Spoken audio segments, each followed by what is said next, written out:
सोने चांदी खरेदीसाठी दुचाकीवरून आलेल्या सराफ जवळची पैशांची बॅग हातोहात लांबवून पोबारा केल्याची धक्कादायक घटना सराफ बाजारातील मारुती मंदिर परिसरात घडली।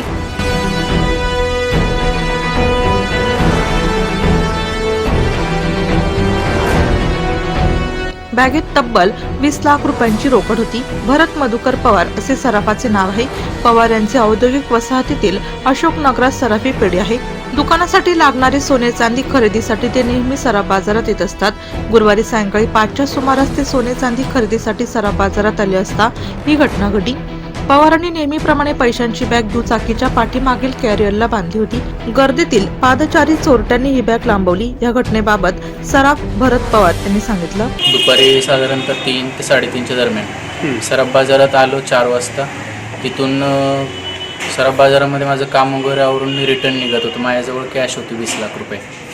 माझ्या दुकानाची स्वतःची कॅश होती। कॅशची बॅगसह मी 2 व्हीलरवरती रिटर्न दुकानावर जात होतो साधारणतः 4:30 वाजता।